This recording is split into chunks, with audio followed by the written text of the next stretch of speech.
வணக்கம். நாம் இன்று பார்க்க போவது ஃபேமிலி ஸ்டார் பரசுராம் பெட்லா இயக்கத்தில் ஆவலுடன் எதிர்பார்க்கப்பட்ட குடும்ப நட்சத்திரம் விஜய் தேவர்கொண்டா மற்றும் மிர்னாஸ் தாக்கூர் நடித்துள்ளனர்.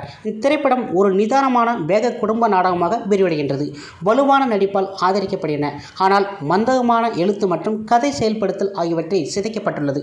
திரைப்படத்தில் நம்பிக்கையூட்டும் விதமாக தொடங்குகின்றது. அதன் கதாபாத்திரங்களை நன்றாக நிறுவி பார்வையாளர்களை ஈர்க்கின்றது.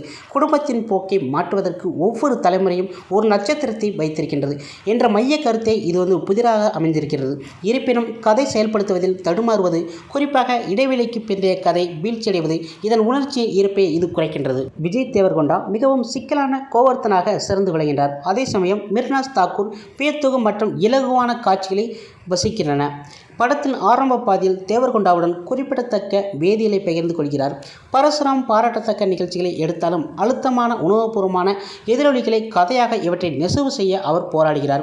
கோவர்த்தனின் மூத்த சகோதரனான குடும்ப மோதலில் சித்தரிப்பு நுணுக்கம் இல்லாதது மற்றும் அவசரமாக உணர்கின்றது.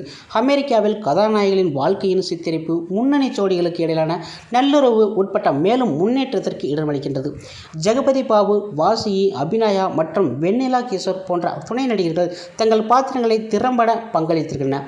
கிஷோர் ஸ்மார்ட்டாக நகைச்சுவை நிவாரணத்தை வழங்கியிருக்கிறார். கோவி சுந்தரின் இசை மற்றும் KU மோகனின் ஒளிப்பதிவு ஆகிய இரண்டுமே அதன் ஒழுக்கமான தயாரிப்பு மதிப்புகளுடன் நன்றாக ஒத்துப்போயின. குடும்ப நட்சத்திரம் அதன் நம்பிக்கையும் அமைப்பும் மற்றும் வலுவான செயல்திறன் இதுபோதிலும் அதன் ஈடுபாடற்ற திரைக்கதை மற்றும் முக்கிய உறவுகள் உணர்ச்சி ஆழமில்லாதது இறுதியில் தடுமாறுகின்றது.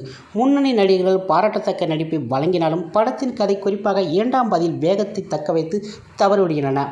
ஆயினும் கூட திரைப்படத்தின் ஒழுக்கமான தொழில்நுட்ப அம்சங்களுடன் நகைச்சுவை மற்றும் வசீகரன் தருணங்களை காட்டுகின்றது. நடிகர்களின் மற்றும் குடும்ப நாடகங்களின் ரசிகர்களுக்கு இது சில முறையீட்டை வழங்கியிருக்கலாம். ஆனால் மற்றவர்கள் சினிமா அனுபவத்தில் எதிர்பார்க்கப்படும் ஈர்க்கக்கூடிய கதையை சொல்லி அதுவும் இல்லாதிருப்பதை இதில் காணலாம். ஓகே ஃப்ரெண்ட்ஸ், இதுதான் நம் பார்த்த ஃபேமிலி ஸ்டாரோட மூவி ரிவ்யூ.